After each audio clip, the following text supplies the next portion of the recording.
Hi, I'm Adam. Welcome to the Smarter Than Yesterday podcast. Today we're going to talk about my running journey, consistency, and moving on to endurance.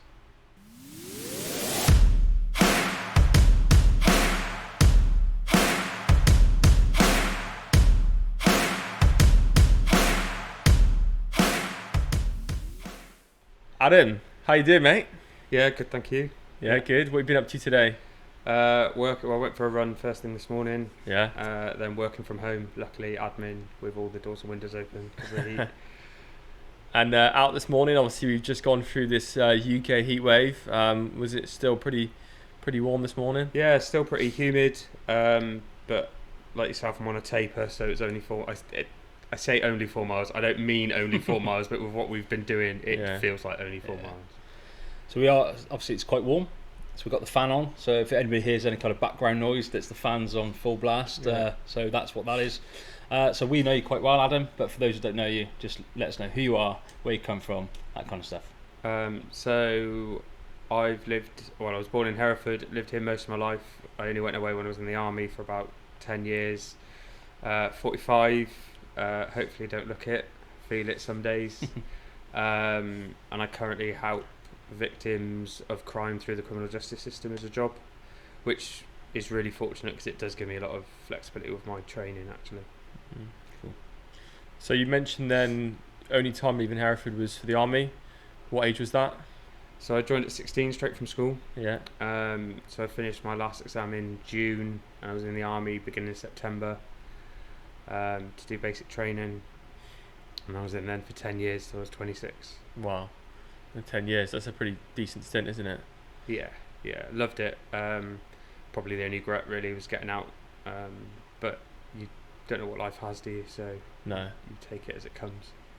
And so that was obviously prior to going into the army, much physical activity at school. No. So that's Not quite at quite all. a difference, isn't it? Yeah, I was the chubby kid, didn't like exercise, would use any excuse to get out of PE. I didn't mind swimming, but that was fun, wasn't it? You know, when you swam when you were a kid, it was just a bit of fun. But any other sort of, they tried to put me on the rugby team, and I thought I should have been a prop, and they put me on the wing, which was horrific. So I just got battered, and I don't think I played one game, and was like, this isn't for me. I did have a go at the athletics club and tried the throw-in events. Yeah. But I think I'm undiagnosed ADHD, but I think I've started to realise I need to kind of have a look, and the amount of things that I just switched from. But it was very much, I'd be out and about a lot, you know, so I would go out, because back then we didn't have all these computers and stuff, so I'd go out playing with my mates, climbing trees, getting into stuff that way, Yeah. but not actual physical exercise. That only really started when I was trying to get in the army. Yeah. I was going to say too, obviously join the army where that's part of life, that's part of the routine, part of the standard as well. Yeah. So then did it become a forced fitness, or did you Yeah. start enjoying it a little bit? Forced. Forced. So I joined when I was 16. Because I was an apprentice and I was so young, you were meant to do 2 pull-ups. I can't remember, so many steps, so many press-ups in a minute, and then a mile and a half run in 10.5 minutes. I could only do 1 pull-up. To this day, I don't think I've I was ever going to say, done can more you than do more than pull-up. one now? No, they said they let me in because they said you're 16, you'll definitely be able to do more by the end of training. Couldn't. Spoiler alert. But I could, weirdly, and I look back now and I thought I was slow because I was just passing, so I'd do that mile and a half in like 10:25, 10:20, and like there's people doing it in like 7:30, 7:50, and I look back now and I'm like, that's really fast with the knowledge that I've got now of pace. And I got through training where you had to do it all the time, fine, went out to a unit, then it becomes, because I was a chef, you become a little bit more left alone, and you'd have to do your fitness test every year to make sure that you were still capable, and I'd pass it, be left alone, wouldn't go out and do anything, just go out drinking because I was 17, 18, 19, that's what you do. 6 months, a year later, I'd have to do it again, fail, be put on remedial PT, so then that means that we'd have to go like 2 or 3 mornings a week, and that would really annoy the guys in charge of the kitchen because you'd have to be let out for 2-3 mornings a week to go and do PT. Pass it, and it would keep doing that pretty much for the whole 10 years. I don't think I ever passed 2 consecutive fitness tests. Wow. Fair enough. So that was obviously quite a jump straight into physical exercise. What would have been one of the hardest sessions that you remember from that training all those 10 years? Anything upper body really. I'm just not the strongest person. I never have been. I don't really enjoy it. I do it now because it helps with the running, but I've never really enjoyed that, and it's a lot of strength training. I used to love the forced marches. They put weight on me and tell me to just walk even quickly, and I loved it. That was fine. And because you're all like, you do it in a troop, so you'd all be together and you'd all be keeping up with each other and you'd be supporting each other. But anything else, and I was like, do I have to do this? Is it really something I have to do? And I'd get really annoyed because there were different standards for men and women, but it was like, you're telling me that the reason I need to pass is to keep me safe when we're on operations, but are the enemy going to stop at that woman and go, you're 3 minutes behind that man, we'll come back for you in a minute, go and get him because he's not fast enough, and then come back for you? And I'd be like, and they did experiment at making it even for a while. I just didn't see the point, and that's the problem. If I don't see the point in something, I find it really, really difficult to get on board. That's fair enough. What would sort of Adam now look back at younger Adam then and think, a lesson of fitness back then and what you can apply into today? Well, I was going to say, would he kick himself in the ass? But he did it in 10 years. Yeah. Yeah, So but I would. You would now kick yourself in the ass and go, come on. 100%. Yeah, I guess like if you were like bird's eye viewing over Adam, what would you have said to him? Stop moaning, just get on with it, like, because you weren't that bad and it wasn't that bad. But at the time it's hell, isn't it? Yeah. I think I didn't. It's the understanding of it. I think that's the thing I've got now that I didn't have then. And in the army, it's very much they just tell you what to do. They don't. Well, it might be different now. Obviously, this is too long ago. I don't want to say the amount of years. They didn't tell you anything. They just said, right, you've got to do this. Go do it. And so you did it. And that just built. I don't like that. I'm not very good at. I don't know how I survived the army 10 years thinking about it, because they don't explain themselves, and I don't like it. If I haven't been explained why I have to do something, I just struggle and I push against it. So left the army, and what happened after that then? Where did we go? Job wise, all over the place. I tried to be a head chef in a pub, hated it because I'm quite an extrovert. And in a pub, you're stuck in the kitchen, whereas in the army, you talk to people every day because you had a hot plate where people came through. I hated it, so I then drifted and then went into hospitality. Fitness-wise, I had an absolute mad idea. I got out of the army in 2007 in the March and signed up for Hereford Half Marathon, which, if people don't know, the old course was ridiculous because it was all out Tillington, Birkhill. Typical Adam at the time, thought I was fit enough, didn't bother training for 2 months. 2 days before the Hereford Half, I panicked and went, crap, I've got a half marathon in 2 days. So I went out and ran the entire Hereford Half Marathon course 2 days before turning up to do it. Do not recommend that. Big mistake. But I was just so panicking because I'd literally got out the army, thought I could do it, told myself I would train, didn't. And I was like, I need to prove to myself I can do this. So I went and did it, and then 2 days later, I did it again. Not good. And what happened on that race? I finished. I can't remember what the time is because we didn't have like watches and apps and stuff. But it was hell. I know that it was the most really difficult I can remember. And there are some really horrible hills on that old course. Yeah, and savage, isn't it? Well, even the beginning, 'cause you used to come out the ledge centre and go up Perma Road, and then you used to go along and then up Cannon Pine Road. And after about the first 2 miles, I think I was questioning every life choice at that point. Oh, mate. Yeah. So did we go into any other races after that and learn the lessons, or did we make the same mistakes? I think then becomes a long period of on and off. So what was that, 2007? I definitely did it several more times. I actually weirdly enjoyed that. It didn't put me off because I went back and did it again several times. I've got really affinity with that event because it's for the St Michael's Hospice and it's here. I try and do one of the races every year because obviously it wasn't. And in fact, I've got a picture of me which comes up every year on Facebook. They did the marathon one year. Do you remember that? At Webley. Yeah. I think it was just 2 laps of half marathon course, I think. and I'm there sprinting back around, because it used to be wood chipped, didn't it? I'm sprinting, and there's me, and then there's this guy behind me who I'm sprinting away from, thinking that he's done the same as me, but he's finishing the marathon and I'm finishing the half, and I'm there literally thinking that I'm Usain Bolt at the end, and then I look at it and go, yeah, he's just done twice the distance you are. Oh wow, yeah. And then it was just a lot of on and off. Like, I'd have spurts where I would, but I didn't have any knowledge at all this time, because I was never taught anything in the army. I just wanted to try and keep healthy. So what was the reason for the on and offs then? I don't really know what to do. So I think I'd either probably, if I look back on it with the knowledge I've got now, I probably overtrained a lot and then hurt myself a lot. Okay. I've struggled with my weight over the years. It's gone up and down like a yo-yo. Like, you see pictures of me 1 minute and I'm quite thin, and then a couple of years later I'm back to being big, and then a couple of years later, and it literally goes like that. And I think you can tell when I've been doing exercise and when I haven't, because they kind of coincide with those two things. I just didn't know what I was doing. I enjoyed, there was obviously something about running, because I'd keep going back to it, but I couldn't find that thing that made me stick to it, which was frustrating, because I'd say that I was a runner, but then I'd be like, well, I'd always caveat it, well, on and off I'm a runner. I eventually joined Wye Valley Runners in 2017, so it took 10 years to join a running club, and that obviously made a difference, because... But even then, running clubs aren't what they are now. Yeah. You still just go out running with people. I still didn't have any knowledge, but it made me more consistent. It sounds to me like it's saying that we use, it's like find your why and remember why all the time. It sounds like you kind of perhaps missed that throughout that period. Yeah, you've got to find that reason why you're training, why you're doing it. Not just training, while you're racing, while you're doing events. It's finding that reason why. Yeah, you just mentioned then you didn't know what it was that kept you going. Do you know what that is now? Yeah, definitely. It's mental health. Yeah.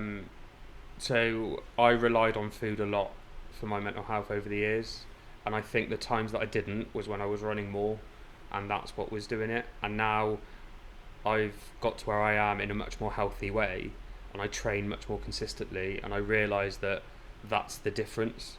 I know that the running keeps me balanced. If I'm stressed, if I'm angry, if I'm annoyed, I'll go for a run, or because I run in the mornings as well, it actually helps me during the day. Yeah. That makes no sense to some people, but it's like, if I, instead of starting up here, I start down, and then anything that happens I can tackle it, and I don't have to resort to the old habits of coping, which were food. But I don't think I realised that for a long, that's literally been the last couple of years that I've worked that out. Yeah, well, it's massive. I was literally just filming myself on the way down here, doing a bit of a video about that, about how that morning run is. It doesn't necessarily need to be a run for everybody. It could be a gym session, it could be a swim, it could be a walk, and it just sets you up for the day, doesn't it? And I know when I haven't done that morning session, I'm a different human in that day. So yeah, that's really cool that you found that. Yeah. So what was the next sort of big event from those Hereford halves? Did you venture outside of Hereford?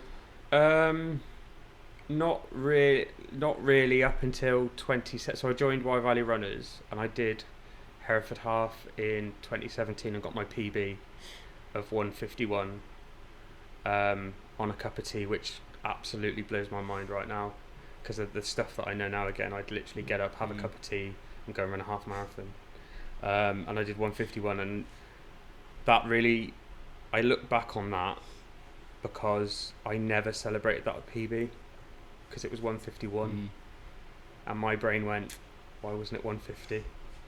And that was the biggest regret, like, of running at the time, and we'll probably come into later how that's changed. But then I signed up for they brought the Birmingham Marathon back for 1 year. I think they were going to try and reinstate it. It used to be a big thing, and I signed up for that, and disaster is just not the right word. It was horrific. Tell us about that. I'm ready for it. I'm waiting. You can't leave that there, can you? True Adam style. I've signed up for a marathon. I know people try to offer me advice. I know what I'm doing. I'm part of a running club. Leave me alone. I don't need any help. Started off the first couple of months, I think it's even on Strava, where or Runkeeper or something, where I can see that I was consistent for about 2 months. Then it all dropped away, and again I'd gone into one of my times when I was putting on more and more weight, and the problem was I'd asked for sponsorship, and by the time the day came, I think the night before, I was manager of Coffee One at the time, and onto my Just Giving page, a load of people, they call themselves the Hereford Coffee One fan club, put like 600 quid in the night before, and I was just like, well, I've got to do it now. And I knew that night, I knew the next morning I shouldn't have started that race. If that was now, I'd have gone, no, I was in no fit condition. I hadn't trained anywhere near enough. I had no right being on that course at all. But you turned up. Yeah. You went. Yeah. From the start line, what's going through your mind? Can't do this. How far did you run before that, by the way? Probably, I can't remember exactly. I can't imagine it was much more than half. In fact, it wasn't more than a half. No way.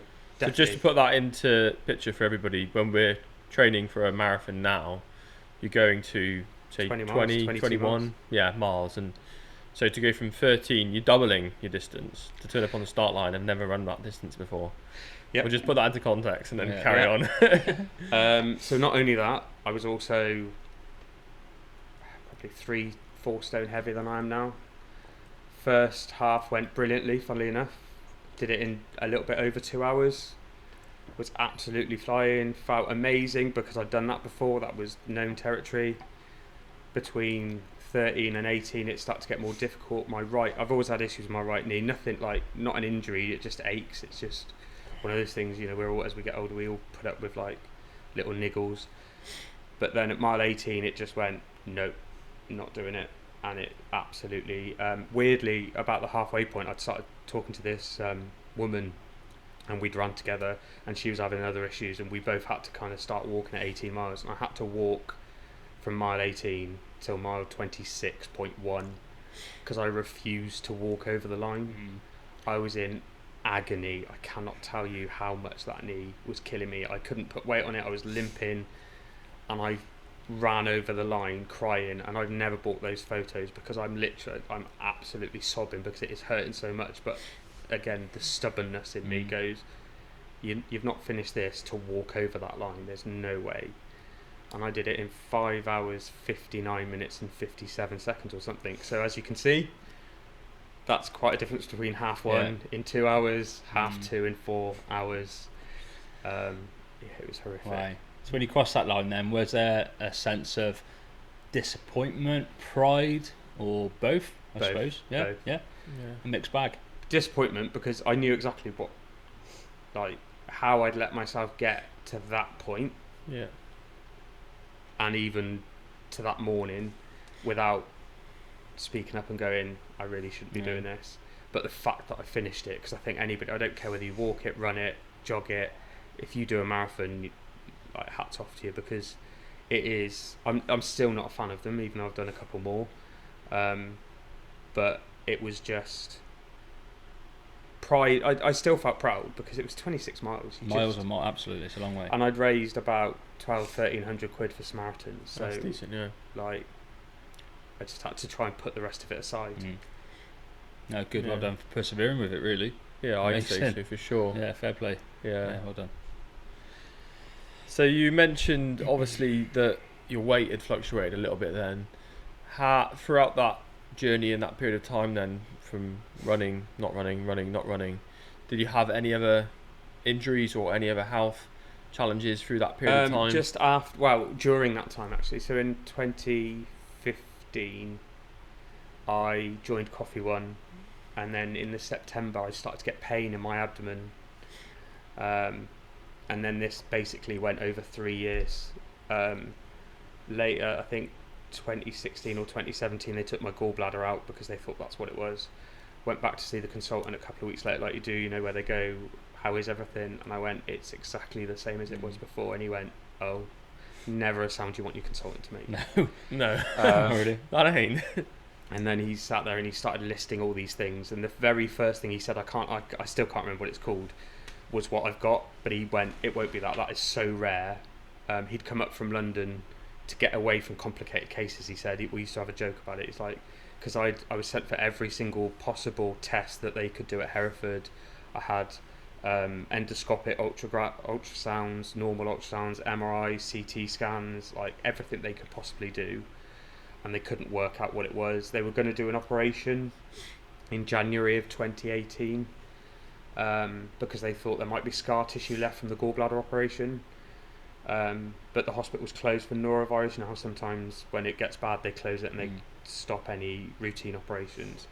But weirdly, that same week I was in work making a cappuccino, I'll never forget it, and suddenly I had pain that started from where my liver is. It shot across the bottom of my stomach and then up to my shoulder. And I finished making the cappuccino, said thank you to the lady, turned around and said, can somebody take over from me, and then walked around into the plate wash and just collapsed. And said, can somebody get me the phone 111, 111, and they sent an ambulance, and I ended up in hospital for a week. My consultant came around and went, it's a good job I didn't do that operation, because your liver functions test is all over the place, so it's not scar tissue, there's something else. I'm going to have to refer you to Birmingham because I'm out.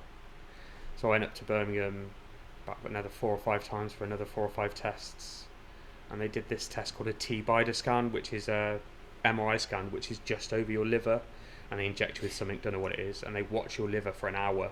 Wow.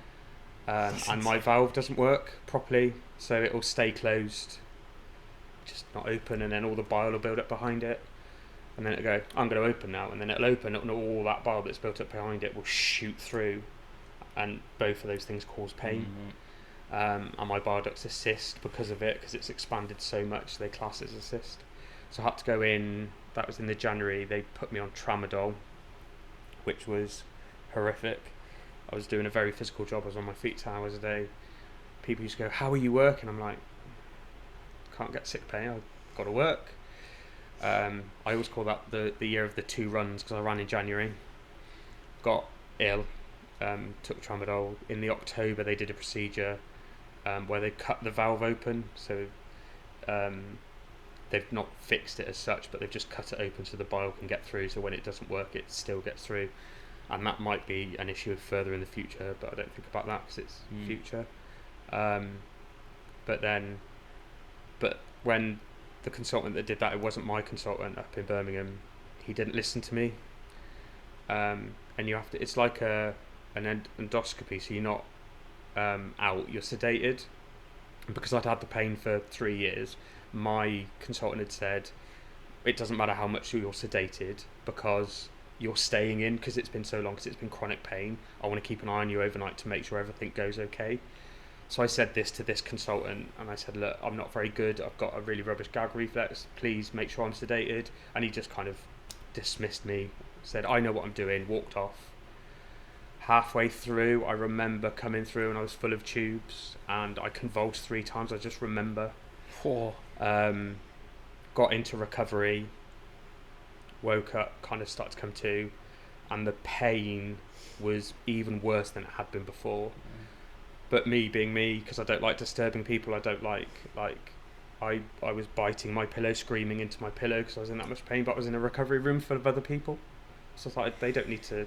And my husband Dave was sat there, and he was like, grabbed a nurse, and they found out that during the procedure they put a hole in my gut, and so the stuff from my gut was going into my, and it is a possible side effect, so you have to sign a form at the beginning, but they will never convince me that it wasn't because he didn't sedate me. If I'd not woken up and that had happened, I'd accept it, that was just one of the things that might happen. But because I'd come to and I'd moved, nobody will ever convince me that wasn't the reason. So I was in hospital then for 9 days, wasn't allowed to eat, I had to have a tube down my throat to completely empty my stomach. I think it was day 7 that I was allowed to eat ice cream.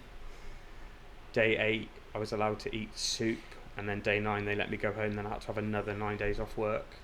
Fortunately, Coffee One were great. They didn't normally do company pay, but they did, because I'd worked for them for like 4 years, thankfully. But I didn't run again till, I think I ran in December once. And that was the year of the 2 runs that I call it. Yeah. That's a heck of a story, isn't it? Yeah. Oh, man, That don't sound very good at all, I'm mate. trying to imagine it bad, but I can't. Your So, foot fair operation play. injections in your tummy sound it's pretty light work. Man, fair play. Light work. Yeah. Oh, fair dude. Again, I don't recommend that. No. No. No, I can't imagine it. I don't want to imagine it. Stop it. No. He's trying hard now. Yeah, it's horrible, that is. Fair play, Yeah. mate. That's a story. So after that, when did you pick up running then? So that was 2018. So I was pretty okay in 2019. Then we obviously went into COVID in 2020. And I just kept getting injured. My calves, I've always had issues with my calves. It's probably from all the on and off and the stupid things like running 2 marathons in 2 days, half marathons in 2 days without training that has made them a bit weaker. So I've always had, and I just remember that we got locked down and I was on furlough. And so I was like, yeah, this is the chance to run. And I'd go out and then my calves would hurt. And I'd, again, not knowing anything about recovery, I'd not run for 2 weeks. They'd not hurt, so I'd go out again, but I'd go out exactly the same as what I did before, and then they'd go straight away because it was like. But then so I think eventually they got better because they do, and then I joined the couriers, and that's when I started to learn more. That's when I think 2021, 2022, I joined couriers and I started to be more interested in about what have you got to do? You know, I've spent a lot of time around runners. Why are they all so good? What is it that they do that I don't do? Was that a switch in your mindset or potentially the environment as well? Bit of both, I think. I think because the couriers had the structured groups with a run leader, that was something I'd not really. Because even at Y Valley, because I don't know how long run leaders have been a thing, but they didn't really have them back when I first joined Y Valley. And then they had these like 4 group, which were all different paces with the leader, and I think that made me realise that not everybody's the same. Because I think I just thought, well, everybody runs and nobody really does anything different. So I think that might have been the switch, was when, because then I became a run leader at the couriers, which I loved. I absolutely loved taking groups out. And encouraging people, and it's just, I don't know, there's something else you get from that. Yeah, and obviously on the back of that then, so that switch in mindset, also the environment, you know, the podcast is smarter than yesterday. If someone was starting out their journey today, what have you learned, or what could you advise them to do? So that, I mean, I think it's really important to go through the period of time that you did, in the sense of learning, failing, learning. And I think that's a self-humbling experience, but there's definitely pointers that we can give people when they're starting their running journey today. I think take your time. I think that's one thing I think that was the mistake, because I joined the army and I had to, from, I think maybe the September before joining the army, I was told I needed to be this certain fitness, so I just hammered myself till I got to that point. And like I said, I wasn't very active prior to that. Just start slowly. I think a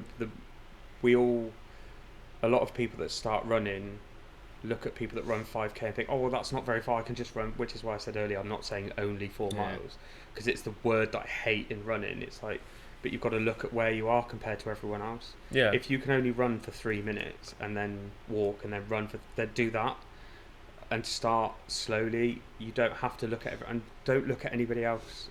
Comparison is the worst thing. I've got a couple of friends who have started in the last couple of years, and I've helped them start, and the amount of times I've had to say to them, don't look at anyone else, don't pay attention to what anyone else is doing at all, because everyone's journey is different, and you're on your journey. Only compare you to you. Yeah, it seems like to me then you kind of went out with the intensity previous, and now you've found that consistency, and that's found the balance for the training and running. And I think, you know, I also would, I don't know what the right way of putting it is, but when you say the word only 4 miles to you, you should also pat yourself on the back for that, because we were talking about this on Friday night. It isn't easy to do what we do, and we've trained for many years to get to where we have, and it's a privilege to be able to run the distances, the times, the speeds that we do. And we should all be proud of ourselves for that, because we've put in the work, and if it was easy, everyone would do it. Yeah, 100%, and I totally agree with that. I'm just always careful around, because people are really, like, I've got some really absolutely awesome friends that are so encouraging and big me up for so many things, but it's that when they go, oh, I wish I could, like, you can, but you've just got to do it right. You've got to take your time, and you're like, there are people, like even in Hereford, that I look at and think, I'm never going to be that fast. I'm just not. But maybe if I'd learnt this in my early 30s and trained the way I am now to now, I might be that fast. But there's no way I'm going to get from where I am now to where they are. But I'm fine with that, because actually where I am now is good and I'm happy. Yeah. But it's that in the running world, the comparison, and not enough people tell people to stop. And I think we should really start going to, especially anybody, like your pace, your speed, your achievements are your achievements, and it doesn't matter to anybody else or what they think. It's if you're happy and you're proud, be proud. Yeah, and we've said it a few times in the podcast before, mate, it's your journey, and make it your own. That's very important. Yeah, like your journey is different to mine, different to Alex's, and that's important. It's remember your why. It's your journey. Yeah, and I think it's important. Absolutely. So since then, you've done some pretty decent marathons. You've done some pretty decent challenges. The Goggins 4, 4 and 48. Tell us a little bit about that and also other things that you've got coming up. So it goes back to weight again, unfortunately. So in September 2023, we were on holiday in Corfu, and I had a picture taken with my husband. Absolutely beautiful backdrop, sunset, Greek island. You'd think you'd be looking at all that, wouldn't you? No, all I could see was me. And I was probably the heaviest I'd ever been. And I looked at that picture and I went, this has got to stop. And I didn't just mean the weight there, I meant forever, because I was sick of going up and down. Yeah. So I thought I need a challenge. I wasn't keen on marathons. I always said I wouldn't do another marathon like we all do. I'd actually stuck that. Bear in mind, in 2017 I'd said I'd never do another one, and we were in 2023, so I've not done too bad. But I volunteered for Samaritans, and in 2024 they were the charity partners for the London Marathon. And then I found out you could do it virtually. So I thought, that's a great way to do it, because I can do it in Hereford. I could do laps, get people from the running club to come out and join me, get the Smartlands van I picked the leisure centre as a point, and they could collect money, all that sort of stuff. Let's do it, and then I can get consistent and start trying to lose weight again sensibly this time, and not with any fad diet. So I planned all that out, realised I'm not a psychopath, so I'm not going to try and start before Christmas, because this was all obviously happening in October and November. And it's not that I go mad every Christmas, it's just that it's not the time to start for me. It was I don't think you'd be the only person that said that. So I found a beginner's marathon training plan, one that was meant for people that had never run one, which in my eyes I was, even though I'd done one. I'd not trained properly for one, so I didn't care about a time. I had 0 time goals in my head. It was, I want to complete this one running the whole way. That was the only thing. Found a website called Marathon Handbook and had a 16-week beginner's plan, so I printed that off, worked it all out, put it in my diary, because I'm old and I love a paper diary, and I put it all in there, and I said, right, these are the days I'm going to run, these are the ones I'm going to do, and it was 4 days a week you had to run, and strength train once a week, which I was not. Did it happen? Yeah, because so that's the other thing, because I knew, because there was a reason, because the marathon plans come with an explanation about everything. It explained why, so my head went, so that's the difference. If you tell me to do something and I don't understand it, I'll push against it. Yeah. If you tell me to do something and you've explained why, I will be all in 110%. It's by buy-in then, isn't it? Yeah. You've got to buy into the process. Yeah, 100%. Yeah. And so I started in January 2024, and I did every single session, every single strength session, every single run. There were no paces in it, which was fine, but near the end I was starting to do fast finishes and stuff like that, because I just felt fitter. The weight was coming off slowly, because I was only calorie counting. I wasn't actually going on a diet as such. I was just trying to change my whole mindset around food. Got to marathon day, did it. I had to stop once to stretch. The people on Green Street down in Berkshire must have thought it was right weird, because I was literally on the floor because my hips had gone a bit tight, so I just stretched them out, but then got straight back up and cracked on. And I did it in 4.5 hours, which we all say we have no targets, but there's always a secret target, isn't there? Even if it's one that you can't admit to yourself. And I think that was one that was tucked away in my head, and we did it, and I was absolutely buzzing. And the support, the amount of people that ran with me, there was 3 or 4 people that did the whole thing as well, which was mental. But that 16 weeks had built in that consistency. The thing that I'd been missing, it was now habit. I just did it. I didn't think about it. I didn't really have anything else to train for, but I run 4 times a week, so I've got to run 4 times a week, because my brain just went, well, that's what you do now, so just do it. Then in the May, I decided I hadn't run a sub 2 hour half marathon since 2019, and I kept joking to people, I'm too old now, I'm not going to get any PBs now, it's not going to happen. But I went up to Chester literally 2 or 3 weeks later, because it's like first 2 weeks of May, the Chester half marathon, and I did a 1:58 half, and it didn't feel that hard. And I was like, this is weird. That should have felt hard. That should have been harder than it was. Okay, let's see what I can do. And then I started thinking, actually, that half marathon PB from 2017. I mean, I'm 40, I would have been, 43 at that point? Nah, I can't do that, can I? So I picked the Solihull half marathon. By this point, I'd become a run leader. I'd been looking into more stuff, watching literally any YouTube clips that I could about training, about intervals, about speed, about all this sort of stuff. So I'd start to understand a bit more about how to speed yourself up. So signed up for Solihull and did myself this little training plan. Looked at the elevation of Solihull, set up a mocker which was almost the same elevation around Tillington, Brainton, and did half marathon pace intervals around there. So I did a half. It was a good 6, it was a decent chunk before, but I was doing like 2k intervals all the way around that, but making sure that they coincided with the hills as well, because I wanted to know that I could cope with the hills. Got down to Solihull, and I got a PB. I can't actually remember what the time was now, and I was like, I'm 43. How the hell? So if I can break that PB, what else can I do? So then I did just a random 5k around my area, not a race, and my old 5k PB was about 21:21, and I think I beat it by about 10 seconds, and I was like, I'm not too old, you can. And then I signed up for Telford 10k, and I did that one again in 45 something, I think, and I think my old PB was like 51 or 52. And it just made me realise that the consistency and age doesn't actually matter, but if you train consistently and you actually have structure and you actually fuel yourself properly and you do strength training, it all adds up.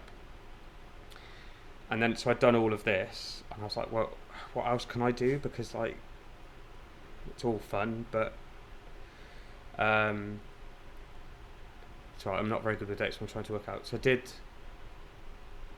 I do those in the same year? Jeez. Yeah. I think you did. I did Manchester. So I signed up for Manchester Marathon, and I wanted to do the David Goggins challenge. And not very far apart, and in hindsight, maybe that wasn't the best, but so I'd signed up for Manchester because I was like, well, now I know what I'm doing. I can do a proper plan with a proper target and see what I can do.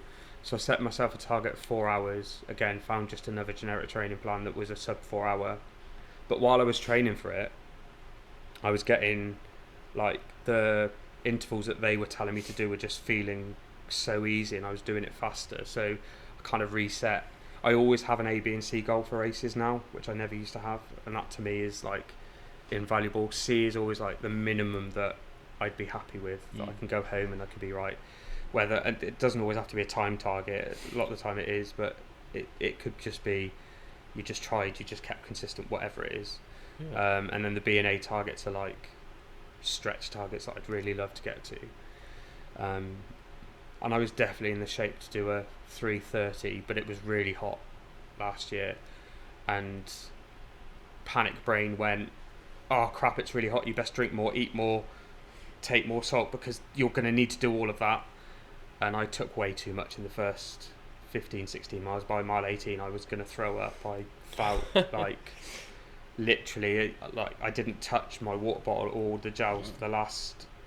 It's mile 18 in a marathon. I've got to do something about that. It's used to be your wall, isn't It it? is. Yeah. But I just felt, but I knew what it was though, because my heart rate was still fine. Like, all of the metrics were still okay, but I just felt really ill. And then my hips started to tighten about 20, 21 miles in, but that was then from lack of water because I've not drank for 3 miles. So I ended up slowing down, but I still did it in 3:53, which was a 37-minute PB. So you can't walk away. I couldn't walk away from Not that. a chance. Going, No. I was just buzzing that I'd got Yeah. a sub 4. That's pretty good. And the David Goggins was just a different challenge because it was something I'd never even thought about. So for people that don't know, David Goggins challenge is 4x4x48. So you do 4 miles every 4 hours over 48 hours. So you do 48 miles in that 48 hours. And to me, that's massive. That's like, how on earth am I going to do that? And again, when I train for stuff, I try to be as realistic as possible. So there were times that because I do a smarter shift, sometimes 4 till 7 in the morning. So I got up, left the house at 3, ran down to did 4 miles to run down to Smartons, did the Smarter shift, and then did another 4 miles after just to test. I ran up to Lyde Court. We went and hung around there and for a couple of hours and went to a market and then ran back from there. Like, just trying to do the multiple runs in a day because I've never done that. And that went like a dream. I did that because I hadn't raised money for the marathon because the marathon was for me, because the pressure of raising money I think just puts that extra layer on it, and I wanted to still raise money for charity that year, so that's what the David Goggins was for, to raise the money. And again, loads of people came out. Like, I even had somebody come to one of the 1 a.m. ones, which was amazing because I picked it, so I started at 5 on Friday evening because then you do 5, 9, 1 and 5, so you only do 1 run in the dark, which was like, because it's June, I was like, if I can only do 1 run in the dark, that's a win. And I tried to vary the route because obviously doing 4 miles, which we'll come on into in a minute, is, and I just couldn't believe I'd done it, and it was hard. I'm not going to downplay how hard it was, but it wasn't as I thought I would. By the end of it, I thought I'd be literally crawling, but I wasn't.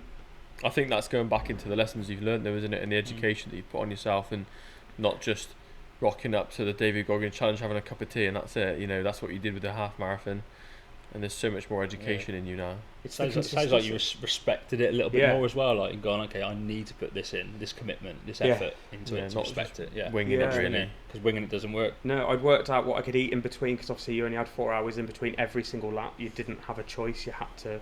So I started to eat meals because it was over 2 days. It's not like even the Endure 24, which we're going to talk about. Like, it's 2 days. You can't not eat a meal for 2 days. The practicing at different times. I just thought I just need to be ready for all of it, and the consistency. Like, if I can give one thing to people, it was quite funny. I was on a club run a couple of years ago, and I was running along. I was leading a group, and one of the women said, "Oh, you've been doing so well lately. What's your secret?" And I said, "Well, you're not. I can tell you, but you're not going to like it." Oh, she was like, "Oh, what is it? Hill sessions, sprints, intervals, tempo?" No, I said consistency. I said I get up and I go running. I've gone from 4 to 5 times a week. I go and do my strength training. The only time I don't do strength training is if I've got a hard race coming up, and that's part of the plan. Like, on the days that I don't train, I walk. Like, it's consistency. I am out there all the time, no matter what. When we were on holiday, I was out running every other day. People are like, "But you're on holiday." Yeah, but I like running, and I've still got goals that I want to do, and so it's consistent. I don't see it as a chore. No. Like, if I had to open my laptop and start working on holiday, I'd be a bit annoyed. But the freedom of running and the consistency is like, but I just want to be consistent. I want to know that I can get up and run. Yeah, I think for you, the 3 buzzwords I picked up there: consistency, respect, and relatable. So everything you've done in your training was relatable back to the race. Yeah. So those 3 words for you, I think, a huge part of your life. Massively part of that, isn't it? I think I remember being in that group when you said that. I remember it stuck with me, to be honest with you. But it's true, and it's hard for people. It's so hard, I find, for people to relate to what you just said about the holiday thing. You're on holiday, you shouldn't run, or you're on holiday. Don't get me wrong, you might change your diet slightly on holiday, but still you still stick to principles. You don't, and I find this cheat day, I don't like the word. It's, let's have a little bit of something every single day or whatever it might be, and have the balance. There is no cheat day, there's a balance. And when you go on holiday, it doesn't stop because you're on holiday. You have to stay consistent. And I think the trouble with that is that people think, oh, it's only 1 week, but then it's the spiral effect of what it can have on you when you come back. It's hard to kick back into it, whereas if you just keep going. 100%. So we went on an all-inclusive last year to Turkey, and I realised on that holiday how my mindset had changed. So I still had desserts because, I mean, you could not hold me back from an all-you-can-eat because those dessert, all those little, but I didn't have a snack at 10 o'clock when the bar opened and a snack in the afternoon because the bar was open, and ice cream at night and biscuits and crisps and all of that other stuff because I didn't need it. And I'm fortunate that I've stopped drinking. No reason apart from I've just grown out of it, and the boring reason I get gout now as well. So I've just decided, I was already weaned.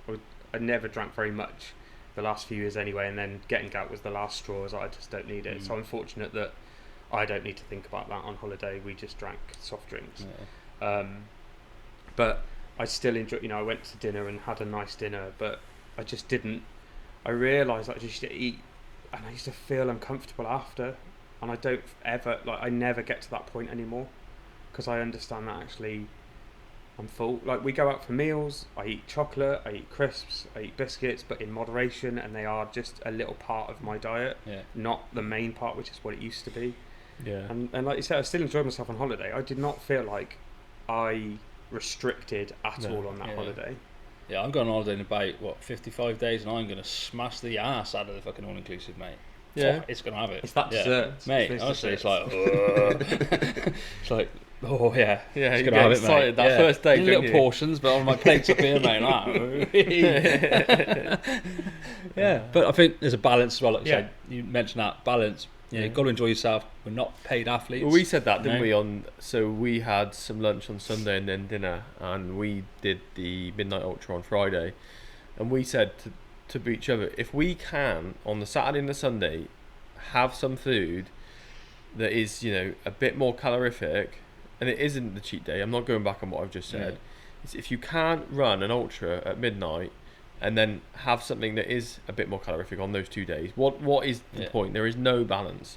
And I think, obviously the Sunday was a bit different, but on the Saturday I was loading in calories, but they were good calories because then my body healed. We were both saying Sunday we could go and run again, and that's because we haven't just rammed McDonald's or chips or an Indian in us. There was chips on Sunday twice. But on the Saturday it's like, get the good food back in, isn't it? But even though but some people would call that a cheat day, but I don't. It is balanced because it's not a specific day. A cheat day to me is somebody goes, on a Saturday I don't care what I eat. If you're having little bits on different days, that's balance. If you're going, on a Friday I get to eat whatever. It reminds me, I did Slimming World for a while, and I'll never forget every single time we weighed in that night, we'd all be in the queue in the Chinese next door, it's just the wrong message, Chinese, isn't it? It just because I've got a week to lose this, and it's that's not how it works.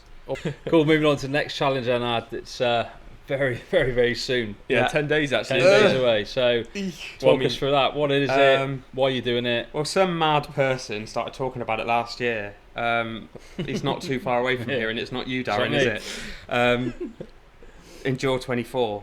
So I had heard about this because a mate of mine had done it when it was sponsored by Heineken.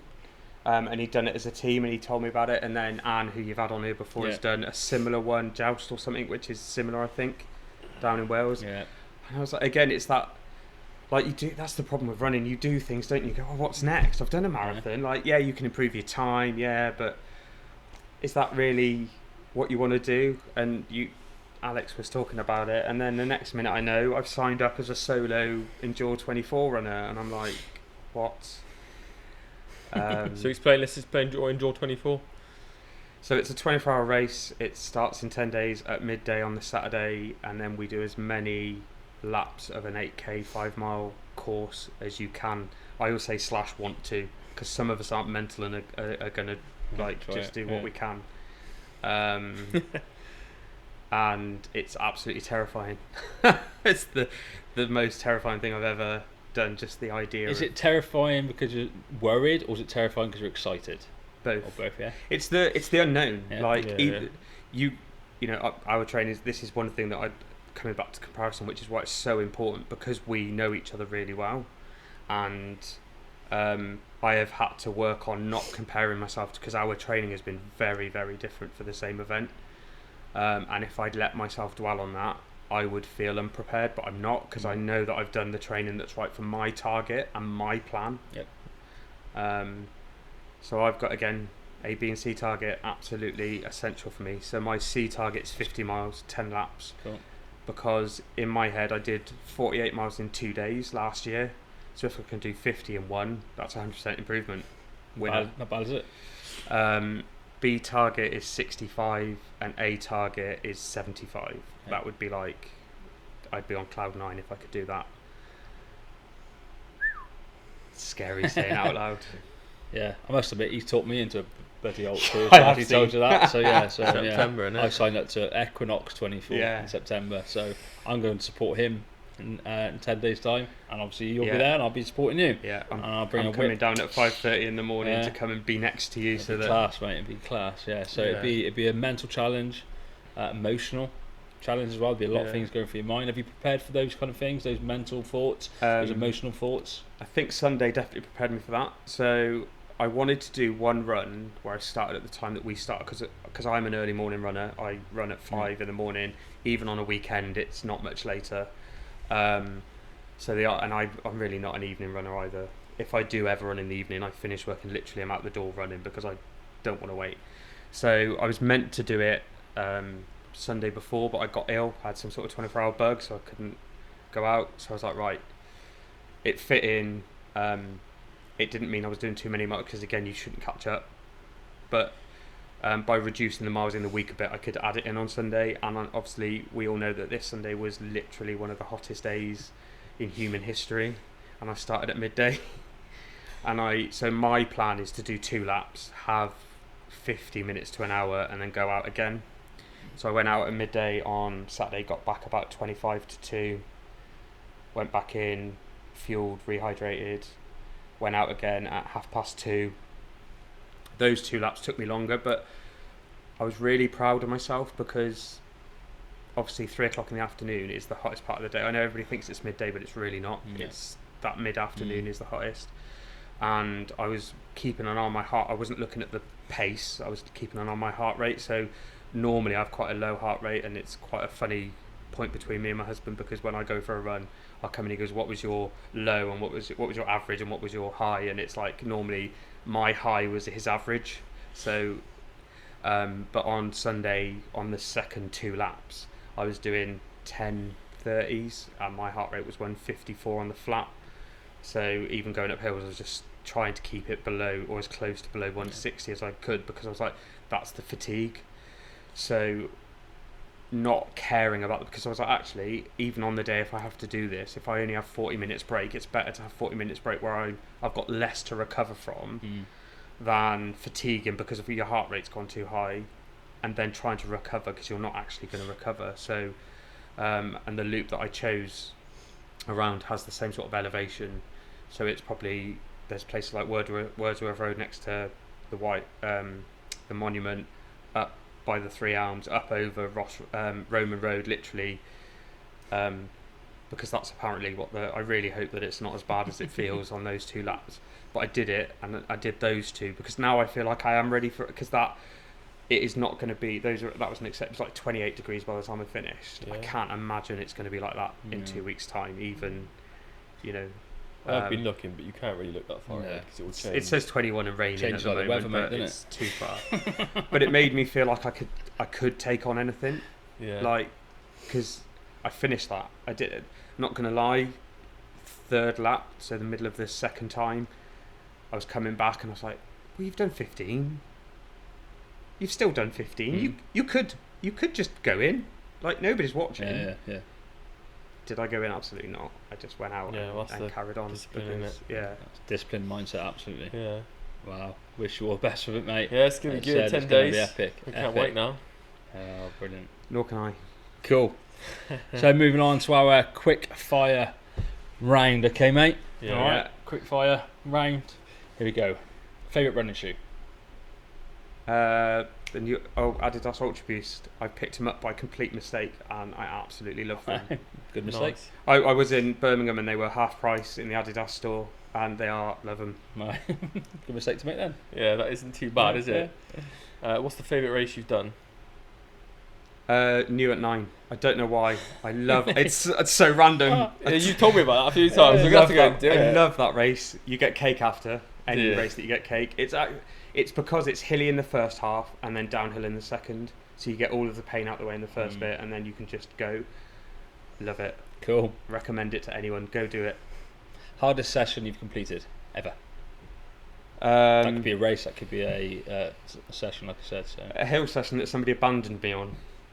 So we were doing we were doing training, and Alec, we'd done 2 hill sessions on Elston Hill together, and then you'd got a niggle or something, so you didn't. I come wrote out. this session. By He the way. wrote the session, and you do, I can't remember, but you do so many reps at 1 minute up, and then recover, and then you do so many at 1.5, and then recover, and then you do so many at 2 minutes, and then recover. And it's the fact that you go past where you used to be able to stop that makes it really hard. It was a great session. I want to do it again, absolutely. I was cursing him the whole way through, but it's again. I think I work on my mental toughness a lot because I think it's so important, and that is definitely one for mental toughness, because you've got to go past that point where you stopped on the last rep. I stopped here. Yeah. But that was hard. Yeah. That is, yeah, it was a good one. That. It is a good one. Okay, Adam, to finish us off, one word to describe running. Healing. It doesn't matter what I've done, doesn't matter how stressed I am, doesn't even matter how crap the run's been. Just if I've been out, I just feel like, Heal. so calm and love it. Amazing. Well, thanks very much for coming on. It's been a pleasure talking to you. Thank you. We hope the listeners can get a lot from what we've spoken about today. Yeah, thanks, mate. Appreciate you being honest and enjoyed your story. Thank you. Yeah. Thank you.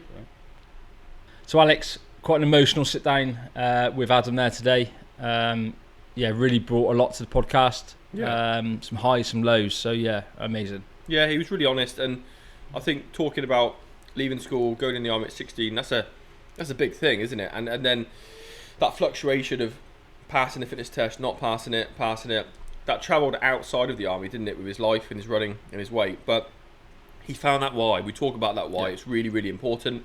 And then understanding, keeping that why and remembering it every single day. I think the one thing that stuck me was he said his last training session that he's just done this Sunday gone, 15 miles in, he was doing 20. Nobody was watching him, and he went out and did it. Yeah. That discipline is not everyone has it today. No, don't. And you can train it, and you can kind of get used to it as he has. I mean, that's the project there, isn't it? So, he never used to do it, and now he's disciplined enough to go out and be disciplined. Yeah. But like I said, he's respecting the disciplines now. He's holding himself accountable, I suppose, and that's come up a million podcasts, isn't it? So, yeah. I think respecting the sport is a big part of what we've just spoken about. Yeah.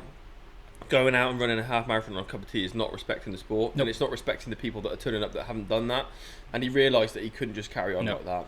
And what he knows now, and what he wishes he could feed back to earlier Adam, and what obviously he can inspire people to do today, is really respect the sport, turn up, and just be ready for what it throws in front of you. But the thing that I guess we hone into quite a lot about, and Adam's really taken this on board with this next challenge, is training specific. Yeah.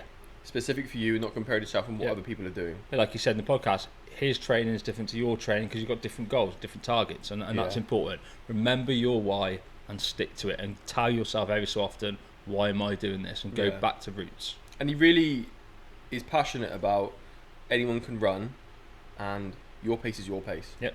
He's really passionate about that, and I like that, and it should be promoted a lot more in the sport. 100%. Yeah. So if you guys have enjoyed watching or listening today to Adam's story and his podcast, then please do make sure you like, comment and subscribe, and please share it with somebody that maybe could learn a lot from today. Yeah, like Alex said, it really helps us push Smart Performance Coaching Podcast, Smart on the Yesterday podcast, and out to the wider world, hopefully. Yeah. And if you want to come on for training plans or coaching, then please look us up at smartperformancecoaching.co.uk. And we also now have our Smart Performance Coaching Run Club, which happens every Thursday in Hereford. So we'd love to see you there. And let's not forget, let's be smarter than yesterday.